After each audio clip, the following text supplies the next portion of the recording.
Fala pessoal que nos acompanha ao vivo aqui no Instagram, tranquilo? Boa noite para todo mundo, sejam muito bem-vindos. Novo de loja, primeira de luxo, só babalu, só o Mi da pipoca. Pois é, galera da OAB, eu terminei de fazer uma transmissão agora há pouco tempo com o Maurício, faz uns 10 minutinhos que nós encerramos a transmissão, lá pelo blog Exame de Ordem, tá certo? Eu entrei lá junto com ele no blog Exame de Ordem, onde nós falamos sobre as nossas perspectivas de anulação, de anulações para amanhã. A gente explicou o porquê que a gente acha se vai ter, se não vai ter anulação, e também sobre as novas disciplinas que devem ser introduzidas no exame de ordem, a entrada de eleitoral, de direito previdenciário, de solução negociada de conflitos. Então a gente acabou de encerrar essa transmissão. Depois dá uma olhadinha lá quem tiver interesse nesse foco. Por quê? Porque agora eu vou bater um papo com quem está estudando para as carreiras policiais, com a galera que já é polícia ou que está estudando para os concursos de Delta, para os concursos da PRF, de investigador, de inspetor e de escrivão, sobre um tema que ganhou muita repercussão na semana passada, e eu particularmente recebi de umas 10 ou 12 pessoas diferentes o mesmo questionamento, a mesma pergunta, inclusive os mesmos prints da Xerox, do documento. Inclusive assim, eu recebo muita coisa por direct, eu recebo muita coisa por WhatsApp, e é óbvio que você não pode dar cabimento ou dar prosseguimento a tudo que você recebe. Eu tenho um cuidado gigantesco em filtrar as informações, e às vezes eu ainda sou pego em fake news, às vezes a galera ainda consegue me empurrar uma coisa como sendo verdadeira e de repente eu levo 1 hora, 2 para descobrir que é falsa. Mas assim, as pessoas que me encaminharam isso ao longo de toda a semana passada são pessoas que gozam de uma confiança muito grande da minha parte, são pessoas que já estão nas instituições policiais, são pessoas de muita responsabilidade, que nunca me passaram um bizu errado. Então eu acho que era tanta gente diferente fazendo isso,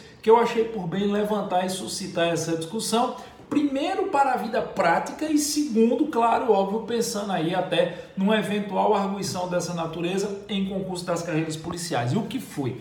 Eu quero que vocês entendam primeiro qual é a celeuma para depois a gente poder se manifestar sobre ela.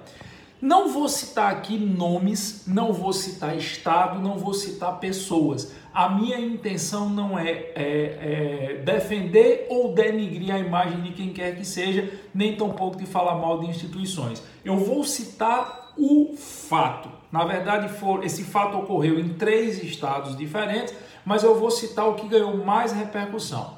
O representante do parquê do Ministério Público de um determinado estado da federação, mais especificamente numa cidade do interior desse estado, fez uma representação ao Poder Judiciário e encaminhou cópia dessa representação à chefia da Polícia Civil, dentre outras coisas, pugnando, e fazia uma série de considerações, considerando isso, considerando aquilo outro, e pugnava que o delegado de polícia se abstivesse de externar qualquer tipo de juízo de ponderação quando fosse fazer o relatório de conclusão do inquérito policial.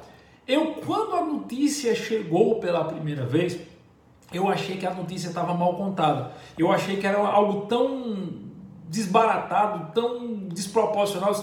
Não é desse jeito. Aí eu recebi de uma pessoa no direct a cópia do termo feito pelo representante do Ministério Público. Aí eu digo, não, isso aqui é pegadinha. Aí daqui a pouco eu recebi no WhatsApp. Aí daqui a pouco eu recebi de uma pessoa que eu confio demais, e uma outra pessoa ainda disse assim, Giovanni, se você quiser eu mando também. Eu disse, não, agora eu sei que o negócio é verdadeiro.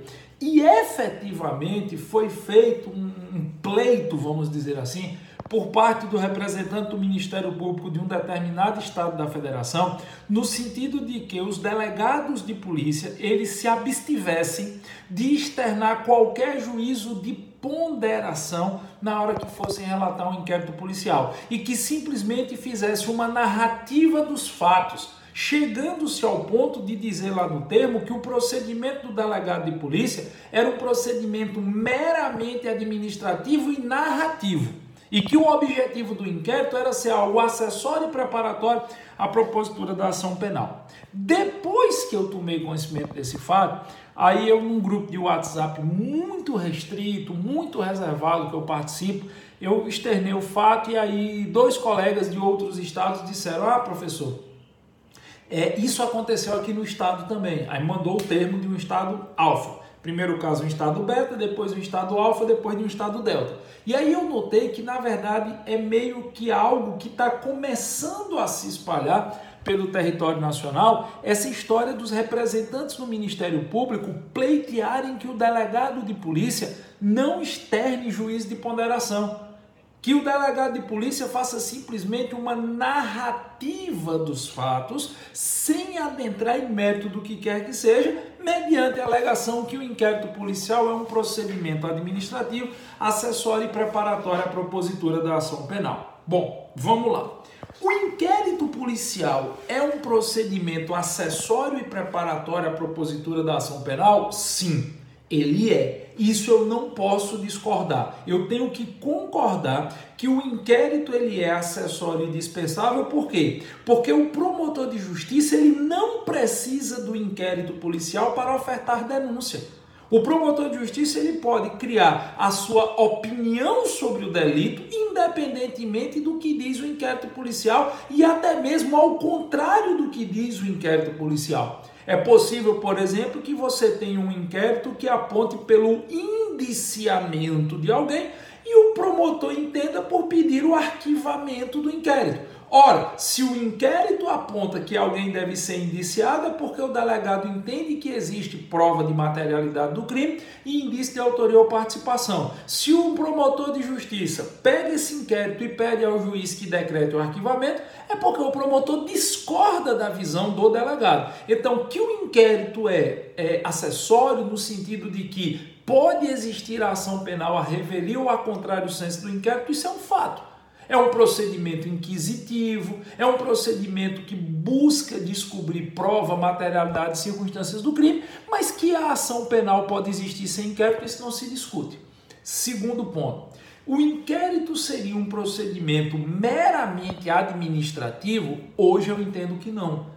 Nesse ponto, eu ouso discordar de alguns representantes do Ministério Público. O inquérito há muito deixou de ser, pela sua própria gênese, pela sua própria razão de ser, um procedimento meramente administrativo.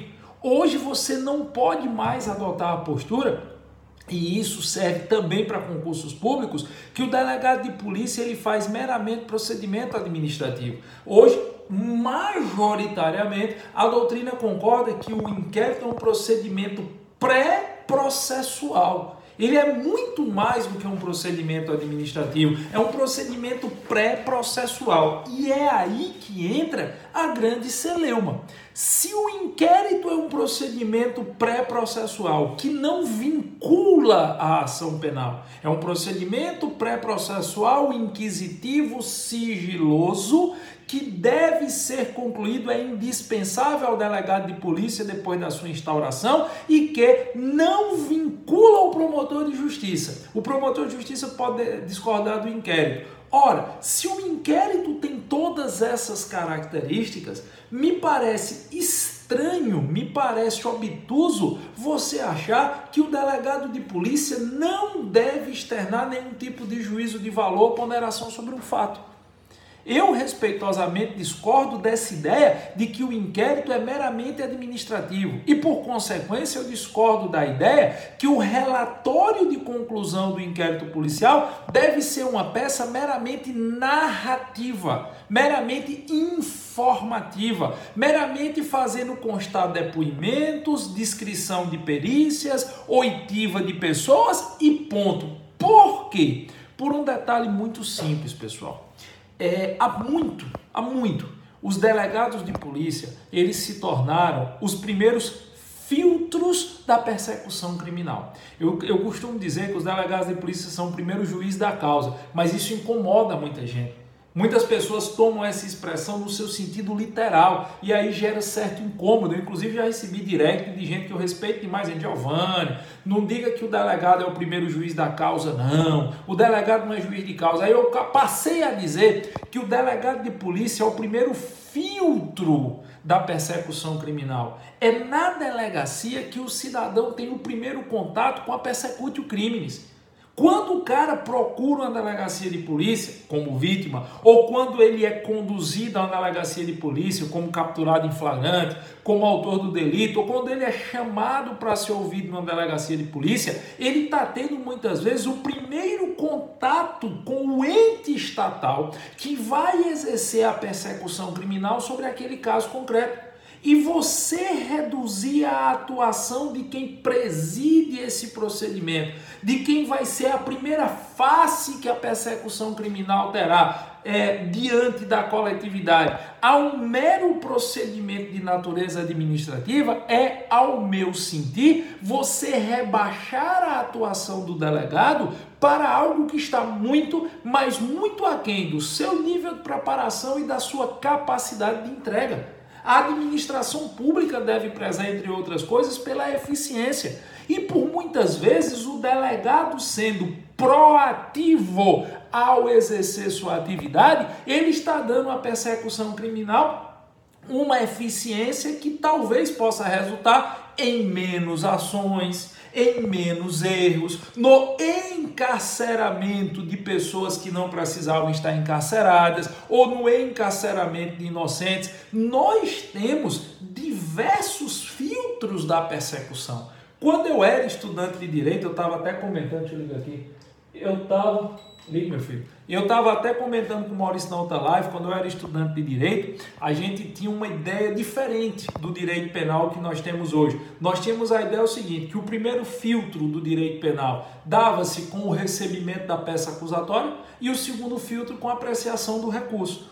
Hoje eu defendo a tese que o direito penal, no que diz respeito à sua aplicação prática, ele tem outros filtros. E o primeiro deles está na delegacia de polícia. O delegado de polícia não faz meramente procedimento administrativo. O delegado de polícia é um ente da persecução criminal que tem e deve, não é só ter. Ele deve filtrar as situações que a ele são apresentadas. Assim como o promotor de justiça, antes sequer de oferecer denúncia, faz um segundo filtro, ou o advogado, em se tratando de crimes motivadores de ação penal privada, antes de oferecer a queixa-crime, faz um segundo filtro. Se não, vejamos, eu vou lhe trazer aqui 3 exemplos. Imaginemos a primeira situação hipotética. Suponha que um indivíduo seja conduzido, o cara foi capturado em flagrante delito por populares, porque foi pego furtando um par de sandália havaiana. O cara entrou no Carrefour aqui do bairro da Torre, aqui perto de onde eu moro, e furtou um par de sandálias havaianas, deve custar R$20. Entrou com essa sandália dentro da roupa e foi saindo do estabelecimento. Quando ia chegando do lado de fora, foi capturado pelo pessoal de prevenção de perdas do Carrefour e conduzido, capturado em flagrante à delegacia de polícia. Perceba, se eu fosse fazer um mero exercício de subsunção da conduta à norma, eu estaria diante de uma tipificação inequívoca. Insisto, se fosse um mero exercício de tipificação. Se fosse meramente você olhar para a conduta do indivíduo e dizer se aquela conduta corresponde ou não a um tipo penal. Eu tenho essa subsunção. Eu sei que essa conduta corresponde a furto nos termos do artigo 155 do Código Penal Brasileiro, subtrair coisa móvel alheia. O problema, pessoal, é que há muito, mas há muito, o direito penal para fins de reconhecer crime deixou de ser, num primeiro instante, numa primeira análise, um mero exercício de tipificação. Nós sabemos hoje que, de acordo com a vertente analítica tripartite, crime é um fato típico, antijurídico ou ilícito e culpável. E para que eu tenha o fato típico, eu tenho que aferir 6 vetores: conduta, resultado, nexo de causalidade, previsão normativa, elemento subjetivo e relevância jurídica social. Se eu tiver o fato típico, eu tenho, pela regra ou teoria da indiciariedade ou da ratio cognoscendi, indícios de ilicitude. que pode ser eliminada se eu tiver excludentes de ilicitude. E estando presente o primeiro e o segundo substrato, o fato típico e a ilicitude, eu terei o terceiro substrato, que é a culpabilidade, que é composta de punibilidade. Para eu ter culpabilidade, eu tenho que ter três elementos: imputabilidade penal ou punibilidade em sentido estrito, potencial consciência da ilicitude do ato e exigibilidade de conduta diversa. Então veja que hoje o reconhecimento do crime é muito mais complexo do que era há 20 anos atrás. Há 20 anos você dizia que um crime era aquilo que estava previsto na lei, ponto. Era tão intuitivo o conceito de crime que o Código Penal não tem um conceito de crime. Mas hoje esse conceito é muito mais complexo. Eu primeiro reconheço o fato típico. Para que eu reconheça o fato típico, eu tenho que encontrar esses 6 elementos: conduta, resultado, nexo de causalidade, previsão normativa, elemento subjetivo e relevância jurídica social. Depois eu tenho que arguir se não há elemento que exclua a ilicitude. E por fim eu tenho que reconhecer a culpabilidade pela identificação dos seus 3 elementos: imputabilidade, potencial consciência da ilicitude e exigibilidade de conduta diversa. Então, a caracterização, vamos dizer assim, a personificação do crime, dá-se-á de forma muito mais complexa. Aí imagine, o indivíduo foi capturado em flagrante delito e levado para a delegacia porque furtou um par de sandálias havaianas. Eu tenho conduta, eu tenho resultado, eu tenho nexo causal, eu tenho previsão normativa, eu tenho dolo como elemento subjetivo, mas eu não tenho relevância jurídica social. Inequivocamente, esta situação se adequa à luz do princípio da insignificância, também chamado de criminalidade de bagatela. Eu tenho uma insignificância. E qual é a consequência jurídica da insignificância? É a exclusão do crime. Como vocês bem sabem, se eu reconheço insignificância, a consequência é a, prefixo negação, a atipicidade material da conduta. Se tem insignificância, não tem crime. Aí eu lhe pergunto, se o delegado de polícia ele se restringir a fazer uma mera apreciação administrativa dos fatos, se o delegado de polícia se restringir a ser um mero narrador que escutou e transcreveu, reduziu a termo os fatos, ele vai receber uma pessoa conduzida em flagrante pelo furto de uma sandália havaiana e vai autuar em flagrante delito aquela pessoa. Vai imputar o artigo 155 do Código Penal, vai arbitrar a fiança, porque o crime é afiançável, mas quem furta um par de sandália havaiana não tem dinheiro para pagar a fiança, ainda que seja imputada no mínimo de um salário mínimo, que é o menor patamar que o delegado pode trabalhar, e aí você vai acabar pegando essa pessoa e jogando dentro do sistema prisional. Ah, Giovanni, mas tem a audiência de custódia, ok, mas nem sempre a audiência de custódia é feita no mesmo dia da captura. Tem comarcas onde uma audiência de custódia leva 8 dias para ser realizada, porque o juiz acumula 3, 4, 5, 6 comarcas diferentes. Não me parece minimamente razoável que o delegado de polícia proceda à lavratura do APFD numa situação que inequivocamente não caracteriza crime. E não caracteriza crime por manifestação da insignificância. Mas perceba, para que o delegado chegue a essa conclusão, ele tem que fazer um juízo de ponderação. Eu diria até mais, ele tem que fazer um juízo de valor sobre o fato. E o juízo de valor é aferir se os 4 vetores ao reconhecimento da insignificância que o STF tanto diz estão presentes. Mínima ofensividade da conduta, ausência de periculosidade da ação, reduzido grau de reprovabilidade do comportamento, inexpressividade da lesão jurídica produzida. Isso é um juízo de ponderação, isso é casuístico, isso varia de situação para situação. Ora, perceba o absurdo que seria o delegado lavrar um auto de prisão numa situação tão ínfima, reles e pequena e jogar um indivíduo para dentro de um sistema prisional onde talvez ele passe 5, 6, 7, 8 dias, quiçá, esperando uma audiência de custódia para que o flagrante seja simplesmente convertido em medidas cautelares diversas da prisão ou simplesmente o cabo liberado. Não é razoável. Só que por não ser razoável, ele não deve fazer. Só que para não fazer, ele tem que exercer um juízo de valor nesse caso. O juízo de valor seria tomar a termo o depoimento de todo mundo, fazer a ocorrência, mas não prender o cara em flagrante. Não parece razoável? Aí eu vou lhe dar um segundo exemplo. Imaginemos que um policial civil de folga. O cara é agente de polícia civil, tá de folga, trabalhou até as 7 da noite, largou, tá na folga dele. Tá com a arma na cintura, camisa por cima. O policial pode estar armado no horário de folga? Por óbvio que pode, lógico que pode. É inerente ao exercício da atividade policial, o cara tá armado dentro e fora das funções. Beleza? Beleza. Aí esse policial tá comendo uma pizza com a esposa, com a namorada, com a noiva, tá lá comendo uma pizza, arma na cintura, camisa por cima, sentou numa pizzaria, tá ali curtindo um momento de lazer com sua companheira, comendo uma pizza.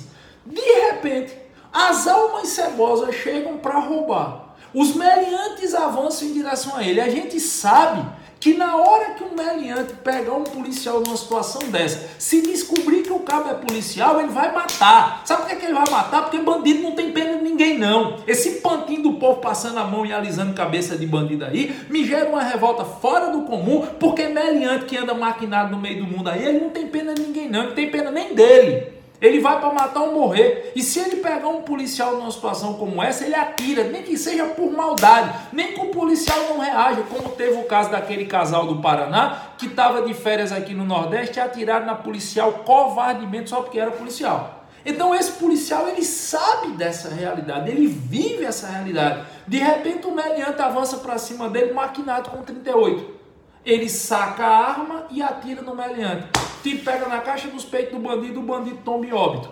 O próprio policial pega o telefone, aciona o 190, liga para a delegacia onde ele trabalha, aciona as autoridades, faz o isolamento da área, fica lá fazendo a contenção, esperando a polícia chegar. Aí a polícia chega, pega esse policial, conduz esse policial para a delegacia. Ele matou uma pessoa? Matou. Não resta dúvida. Mas ele matou empregando a arma dele, que ele poderia portar por ser policial, numa situação de perigo atual iminente, onde, se ele não reagisse àquela agressão injusta, ele seria morto, talvez sua companheira também seria morta. Aí ele chega na delegacia. Se o delegado de polícia não puder fazer um juízo de ponderação sobre isso, sabe o que o delegado vai ter que fazer? Vai ter que prender o cara em flagrante. O cara agiu amparado pela estudante da legítima defesa. Todos os elementos caracterizadores da legítima defesa estão presentes nesse caso concreto. Quer dizer que um policial vai ser preso em flagrante delito? Porque veja, se eu parto da premissa que o parquê quer, onde o delegado faz um mero juízo de narrativa, o delegado faz uma mera colheita de narrativa dos fatos, sem adentrar no juízo de valor sobre o fato, deixa isso para o promotor de justiça, meu patrão, eu estou dizendo que o delegado vai parar e vai olhar, o senhor matou uma pessoa. Matei. Não, mas eu matei em legítima defesa. Não, não sou eu que vou discutir isso. Se eu discutir isso com o promotor, eu discutir isso na justiça. Mas, seu delegado, eu sou policial, eu matei para não morrer. Não, o Ministério Público não quer que eu entre nesse ponto. Tomar termo, faço auto de prisão em flagrante delito por crime de homicídio, mando o senhor para audiência de custódia, eu não tenho nada a ver com isso, o senhor se resolva com o juiz. Isso não é razoável. Isso não tem o menor bom senso. O delegado não vai prender um cara desse.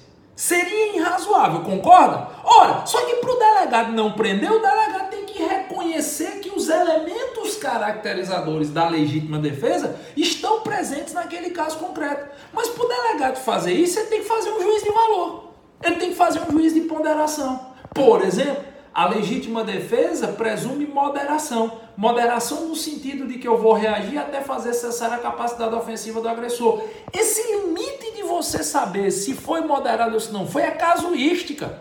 É um juízo de ponderação sobre o caso concreto que ou o delegado faz, ou então ele vai correr o risco de prender alguém que agiu em legítima defesa. Perceberam? Então, esse juízo de ponderação não tem que existir. Deixa eu lhe dar um terceiro exemplo. Imaginemos a seguinte situação hipotética. Imaginemos que uma pessoa chegue na delegacia, certo? Uma mulher chegue na delegacia e vire para o delegado e diga: seu delegado, eu fui estuprada pelo meu ex-namorado. Aí o delegado vai virar para dizer: como é? Eu fui estuprada pelo meu ex-namorado. A senhora foi estuprada? Fui estuprada. Certo. Fazer exame de corpo de delito? Não. Exame de corpo de delito eu não vou fazer. Não é obrigatório. Nos crimes sexuais, o STF já disse que o exame de corpo de delito não é obrigatório, eu fui estuprado.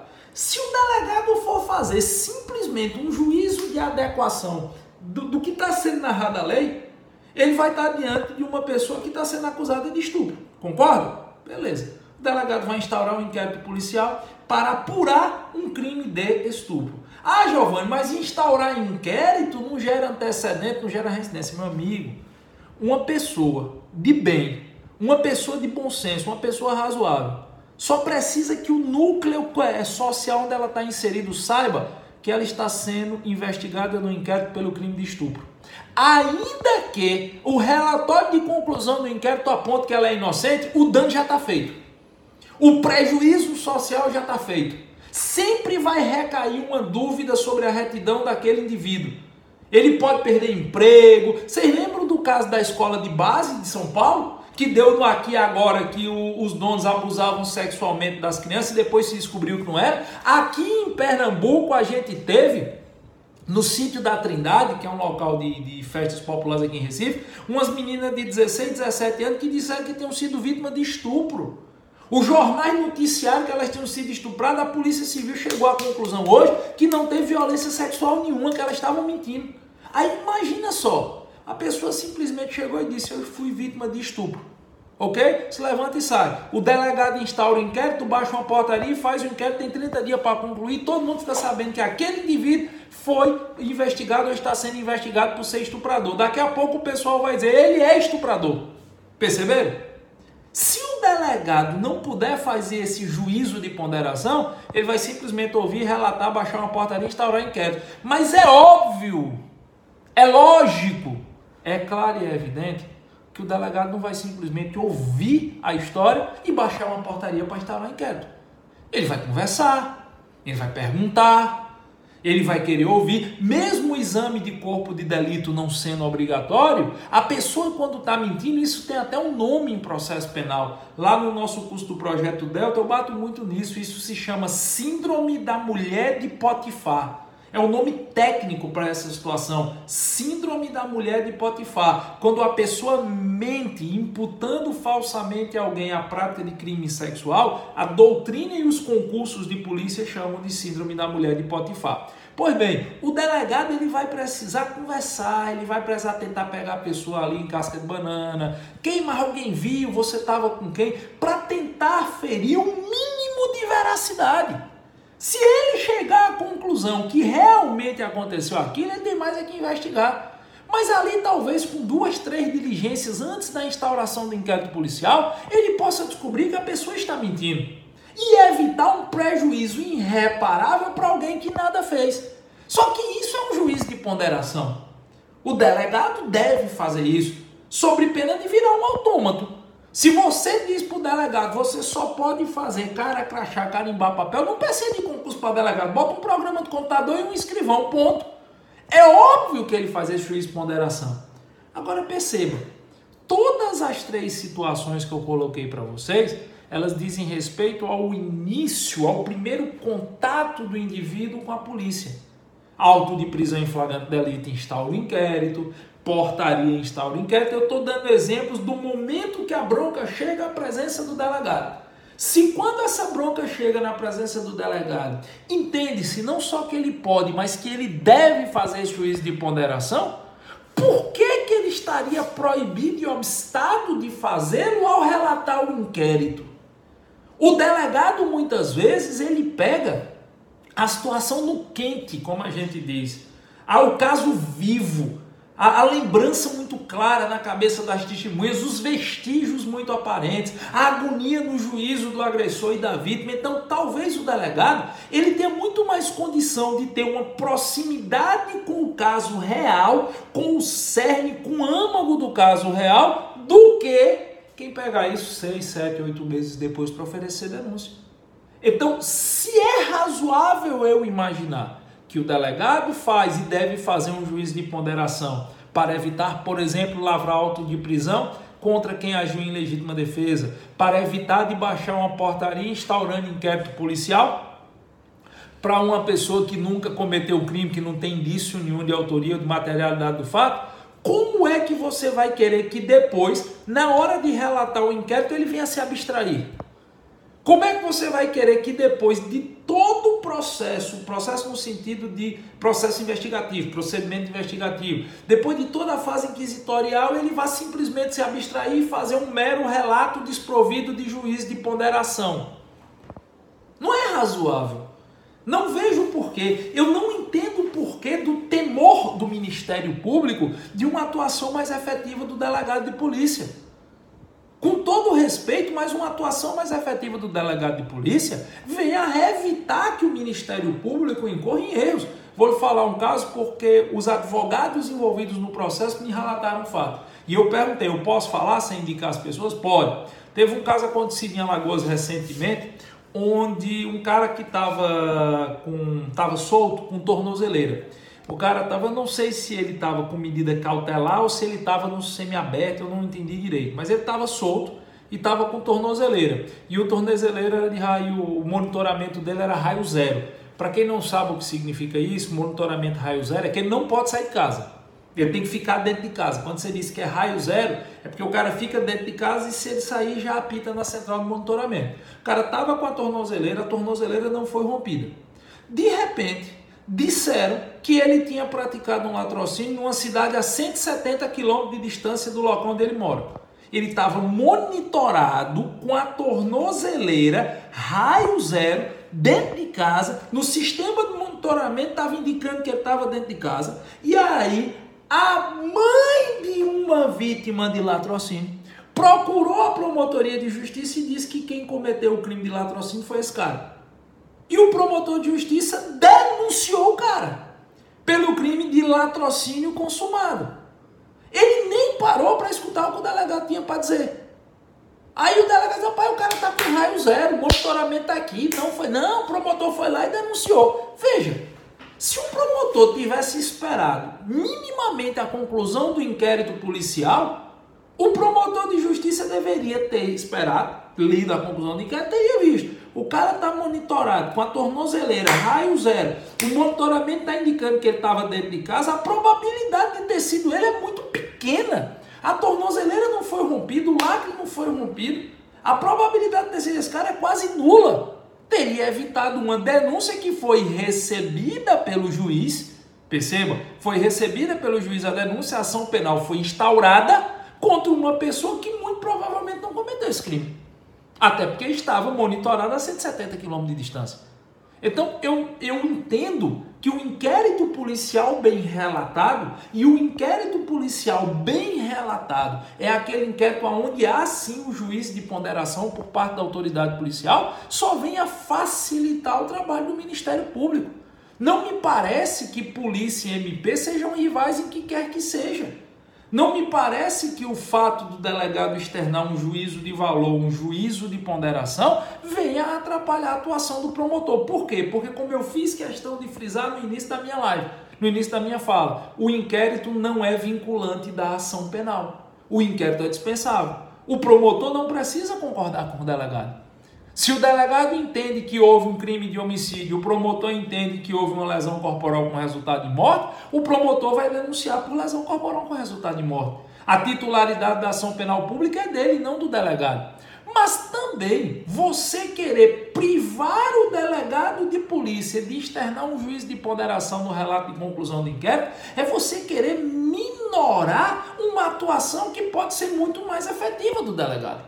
Aí eu recebi um print, onde um representante do parquet dizia que às vezes quando o delegado se manifestava, ele acabava motivando a opinião pública. E isso podia influenciar no julgamento do juiz. Meu patrão, pelo amor de Deus, a grandíssima maioria dos magistrados que eu conheço que trabalham na seara criminal, eles estão mais do que blindados para essa coisa do clamor social. Gravidade em abstrato do delito, clamor social não influencia no julgamento, ou pelo menos não influencia porque o delegado deu uma entrevista e o juiz vai definir isso. Não me parece minimamente razoável se pensar isso. Então, assim, o meu posicionamento é um posicionamento doutrinário. Quem está externando é o professor Geovani Moraes, professor de Direito Penal e Processo Penal do JUS 21, no exercício da sua liberdade de cátedra que me é assegurada pela Constituição Federal de 88. Me parece irrazoável, ou seja, descabido, não razoável, já venhas a entendimentos em sentido contrário, que você tente tirar do delegado de polícia, que você tente abstrair do delegado de polícia a capacidade de externar juízo de ponderação sobre o fato. Por exemplo, o Tiago Oi, Belém, sem ofensa ao professor, isso aqui é uma aula técnica, você calado, eu não entendi, Tiago, o que você falou, tá certo? Me perdoa, eu não entendi. Como eu disse, eu estou externando a minha posição. Ninguém é obrigado a concordar comigo. Eu não sou o senhor da verdade. Eu sou um professor que tem os meus fundamentos e estudo todo dia para passar os meus fundamentos para os meus alunos. Então, eu entendo particularmente, que o delegado de polícia ele tem mais aqui a obrigação de ser um membro ativo e atuante da persecução criminal. E por ser um membro ativo e atuante, pronto, aqui a Ciara está me ajudando. Obrigado, Tiago. Eu realmente não tinha entendido aí o que tinha acontecido, mas eu lhe agradeço, você está me defendendo, o Jorge aí está me defendendo. Realmente eu não paro assim quando eu estou explicando, eu não paro para ler esses comentários não, porque como eu disse, eu entendo que eu sou livre para defender o meu posicionamento, agradeço demais a quem me defendeu, eu sou livre para defender meu posicionamento, ninguém é obrigado a acreditar em mim. Mas a realidade do direito penal e do processo penal que eu enxergo é essa. Você não deve abstrair, você não deve tirar da autoridade policial a possibilidade de exercer um juízo de ponderação. Por quê? Insisto, porque aquilo que o policial pensa não vincula a atuação do Ministério Público. Por isso que eu comecei fazendo questão de frisar. O inquérito policial é dispensável? É. O inquérito policial é não vinculante em relação à ação penal? Não. Se o delegado de polícia disser uma coisa e o promotor quiser pedir o arquivamento, ele pode? Pode. Não resta dúvida quanto a isso. Mas uma atuação mais efetiva do delegado de polícia, ao meu sentir, vem a reforçar a atuação do Ministério Público. Eu postei mais cedo nas minhas redes sociais e pedi que algumas pessoas comentassem. Eu recebi alguns comentários por direct e li uns 4 ou 5 comentários na postagem. E teve um comentário, eu não me lembro quem foi o nome da pessoa, mas teve um comentário que me chamou muita atenção, que disse assim, que o delegado não deveria emitir juízo de valor, que o delegado não deveria se manifestar sobre a ponderação do caso, porque ele estaria afrontando a titularidade do MP de narrar o fato na peça acusatória. Eu achei um posicionamento muito educado, muito gentil. Eu agradeço demais. Desculpa, eu não decorei o nome de quem fez esse comentário mais cedo. Eu achei de uma educação, de um refinamento, porque eu não tenho nada com quem pensa contrário a mim. Seja educado, acabou-se. Você pensa diferente de mim, eu penso diferente de você. Isso nos ajuda a crescer, isso nos ajuda a evoluir. Pensar contrário não nos torna inimigo. E eu achei uma ponderação extremamente educada. Eu respeitosamente eu discordo. Por que é que eu discordo? Porque o fato de existir o juízo de ponderação ali, se o promotor de repente olha para aquilo, ele pode ter uma visão diferente do que ele teria se pegasse o caso seco. Perceberam? Você não está tirando titularidade do MP, cada um no seu quadrado.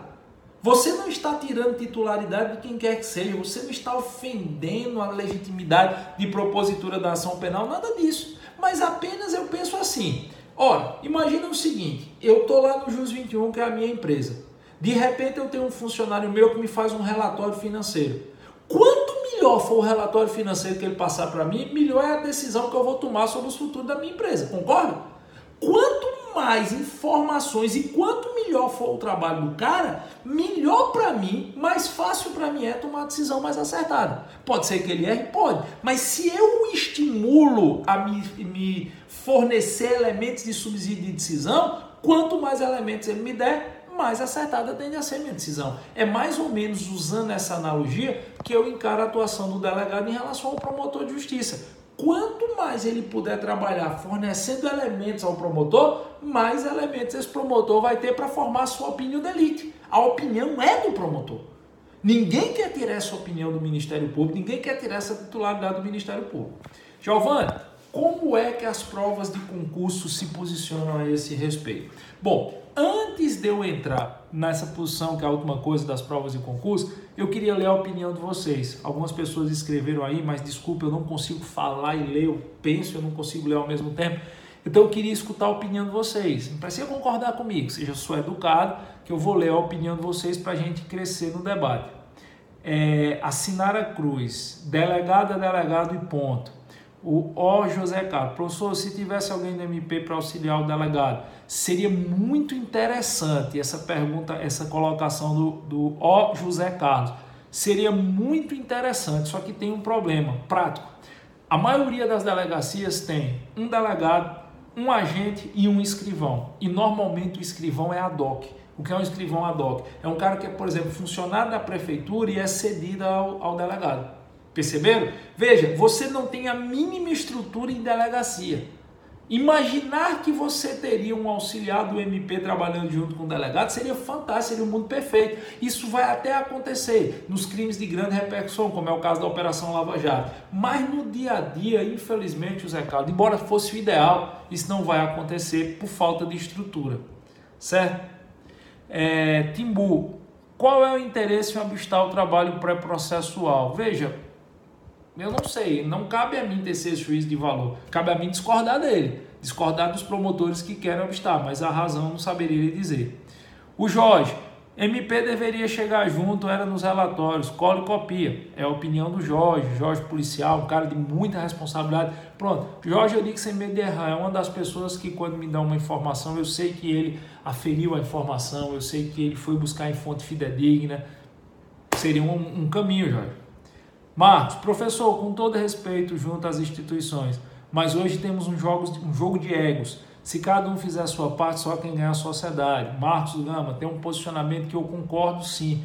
Eu acho que infelizmente no universo do direito, o jogo de egos acaba atrapalhando muito a persecução criminal. A vaidade é um mal do homem. E aquele que diz que não tem vaidade está mentindo. É uma vaidade achar que não tem vaidade, como diria Montesquieu.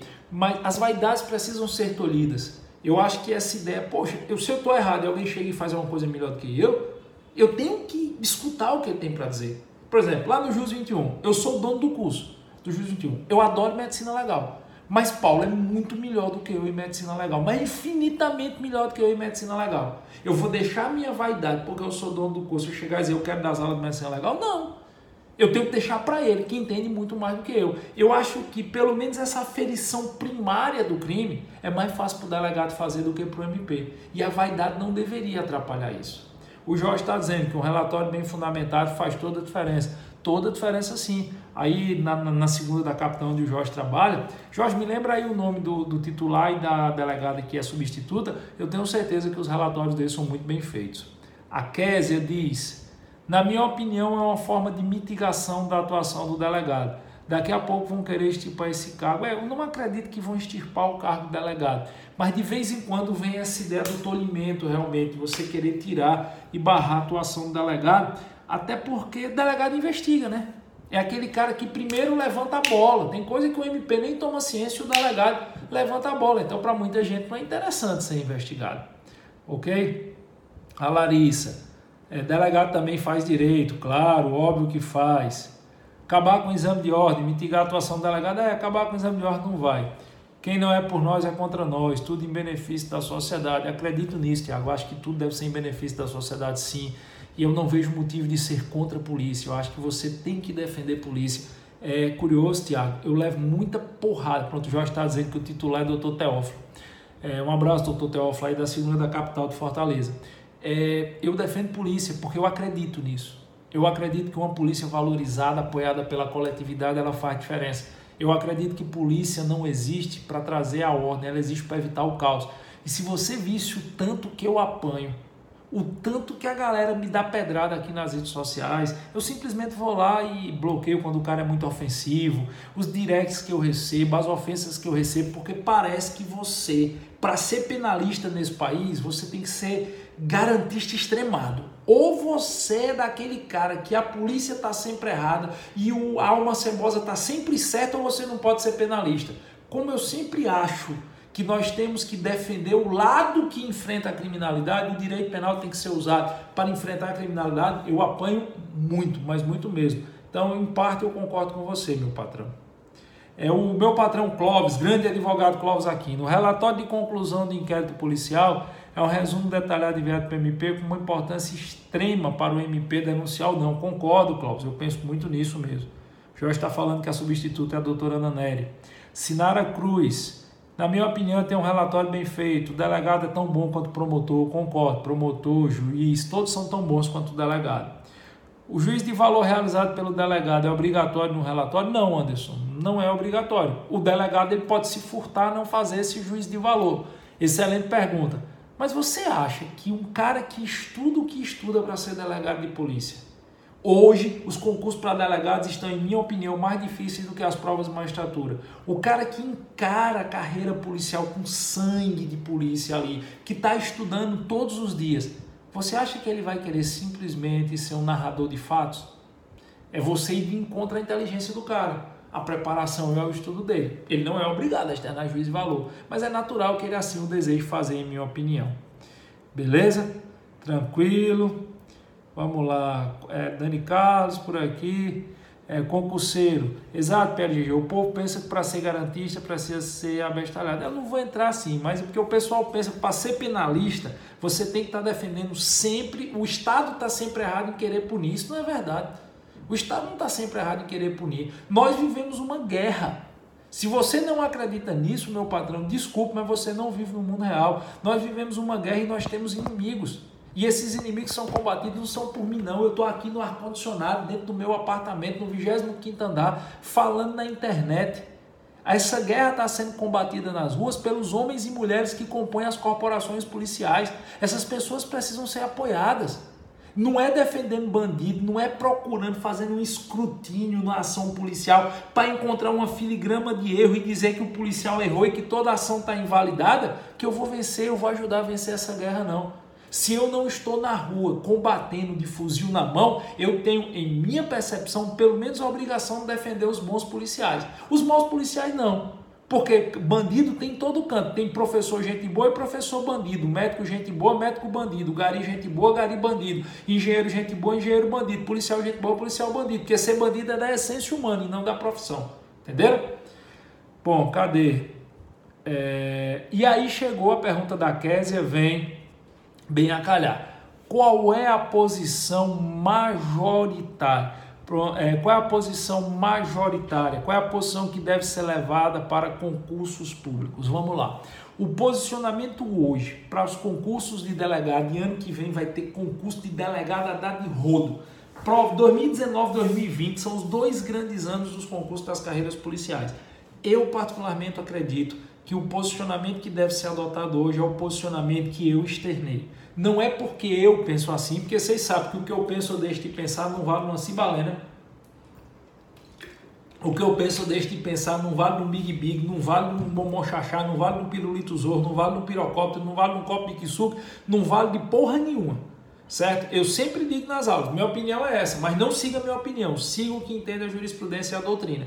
Mas nesse caso, o posicionamento doutrinário que eu acho majoritário, que é majoritário, é no sentido de que esse juízo de ponderação ele pode ser feito sim pelo delegado. Não é que deva ser feito, mas é que pode ser feito. Se vier esta pergunta numa prova de concurso hoje para delegado de polícia, para a Polícia Rodoviária Federal, para agente de polícia, um concurso das carreiras policiais que o seja, e a pergunta for, o delegado poderia fazer um juízo de ponderação sobre o fato ao relatar um inquérito? Eu recomendo que você responda que sim. Esse é o posicionamento que, é o meu sentir, a maioria da doutrina segue, principalmente que as bancas seguem.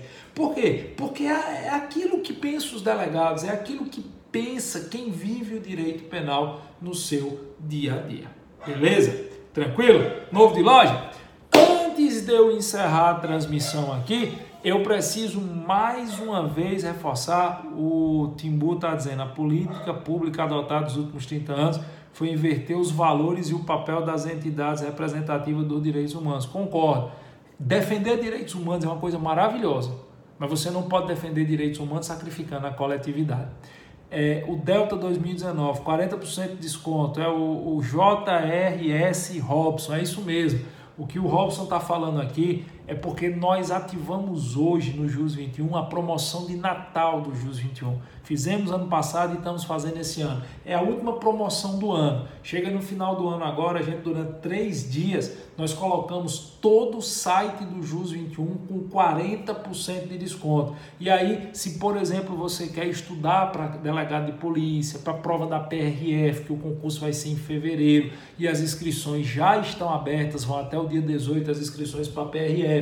Você quer estudar para investigador da Polícia Civil do Ceará, do Distrito Federal, fazer nossas isoladas, e quer dizer, se você quer estudar para ser polícia em 2019, todos os cursos do JUS 21, todos os cursos 2019 estão com 40% de desconto. E um detalhe, tá? Lá no JUS 21, eu tenho uma preocupação dos professores sempre gravarem aulas novas para o curso. Pronto, tá aqui o Jorge. O Jorge não deixa mentir, eu acabei virando amigo do Jorge porque é o seguinte, o Jorge fez o curso de delegado de 2018 e o Jorge dizia, Giovanni, cadê suas aulas? Eu disse, Jorge, eu vou gravar, mas eu vou esperar sair as mudanças da lei, porque eu vou gravar essa aula com a mudança. Não, mas já era para estar gravado. Eu digo, não. Aqui no JUS 21 a gente grava as aulas inéditas, todo final e começo de ano. Então, no JUS 21 as aulas já estão sendo gravadas do Projeto Delta, dezembro, janeiro e fevereiro. A gente vai gravar tudo para disponibilizar para vocês aulas inéditas, atualizadas, com a jurisprudência, com tudo que tem de mais recente. A mesma coisa dos demais cursos policiais. É por isso, pessoal, que é a hora que você tem agora, a oportunidade que você tem agora de comprar os cursos 2019 do JUS 21 com 40% de desconto, é uma promoção fenomenal, é a última do ano. Aproveite essa promoção, aproveite, porque lá no JUS 21 sou eu pessoalmente que coordeno as carreiras policiais, sou eu pessoalmente que levo as carreiras policiais ali muito a ferro e fogo, porque eu quero que saia daquele jeitinho que eu acredito. Então aproveite essa oportunidade, beleza? Tranquilo? O site está com 40%, como o Robson bem lembrou aí. Deixa eu ver aqui. Cadê? Josivaldo, sou de Araripe, sou advogado e delegado. Sou advogado, delegado deve ter liberdade para trabalhar. Valeu, Josieldo ADV, obrigado. Você sabe, oficial de Justiça de São Paulo? Não entendi a pergunta. O Jorge está dizendo que perturbava mais do que bebe porta de bar. Sinara, estou em outro curso da PRF, vou fazer 2019 delegado, quero ver suas aulas. Seja bem-vinda, Sinara, ao curso delegado. Teve atualização com sua porra. José Carlos, você dá aula em São Paulo? Não, todas as minhas aulas são online para o país todo, através do www.jus21.com.br. Eu dou muita palestra, evento, por exemplo, eu vou agora para Teresina, eu já vou começar no início do ano, eu vou estar dando aula presencial em Teresina lá, no curso Futuro Educacional. Ano que vem eu já devo ter, eu acho que umas 30 palestras marcadas, contratadas para o ano que vem. Eu estou em Jericoacoara, eu estou em Natal, eu tenho palestra em Curitiba, em Brasília, em Palmas, no estado do Tocantins, em Juazeiro do Norte, Caruaru, Garanhuns, Limoeiro. Eu já tenho umas 30 palestras. Assim, eu dou uma média de uns 50 a 60 palestras por ano, mas são eventos. Mas a aula mesmo é no JUS 21. Beleza? A Kessia está dizendo, estou com o seu curso aberto estudando no PC. Se não prestar, Kessia, pode dizer aí. Se não for bom, pode dizer aqui e dizer para quem quiser ouvir. 2019, que terá o Oficial de Justiça de São Paulo? João Carlos, eu não sei, cara. Realmente eu não sei se vai ter. Eu sei que vai ter polícia em São Paulo. A Claudete, já estou fazendo o curso 2019 Delta JUS 21. Obrigado, Claudete. Fico muito feliz que você está gostando. Os professores estão gravando as aulas aí até fevereiro. Todas as aulas vão estar postadas para você, beleza? Salvador está dizendo que aguarda, eu ainda não fechei nada em Salvador, contratantes de Salvador estão à disposição.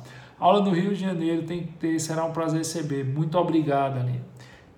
Professor, hoje o delegado pode aplicar insignificância e liberar o indivíduo? Pode sim, falei isso no começo da live, é perfeitamente possível. Presta sim, onde você for valer, Kézia. Limoeiro, qual data? Rapaz, o advogado entrou em contato comigo ontem, e hoje eu não sei o nome, é até uma advogada que é presidente da OAB em Limoeiro, eu não decorei o nome dela.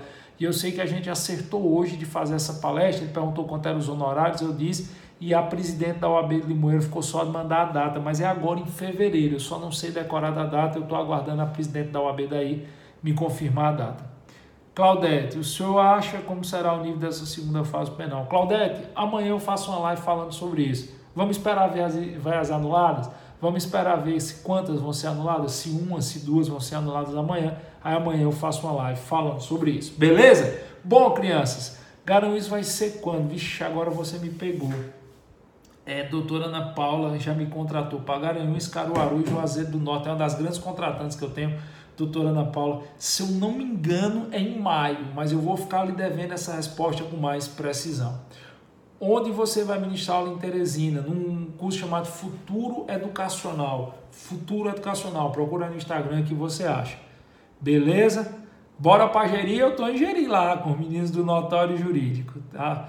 Bom, galera, a Faca e Ju estará de braços abertos aguardando. Obrigado, mano. Vai ser um prazer estar com você aí. Bom, crianças, é isso. Externei minha opinião. Fiquei muito feliz. Fico muito feliz com a participação de vocês aí. Galera, não esquece, tá? O JUS 21 tá com 40% de desconto. É a promoção Natal JUS 21. Hoje, amanhã e depois. 40% de desconto. Você compra seu projeto Delta, seu curso de PRF, nosso isolado, o curso da OAB, enfim. Você entra no site do JUS 21 e aproveita que talvez seja aí uma das melhores promoções do ano e a última promoção do ano para você já entrar 2019 com um curso atualizado estudando e se tornar polícia no ano que vem.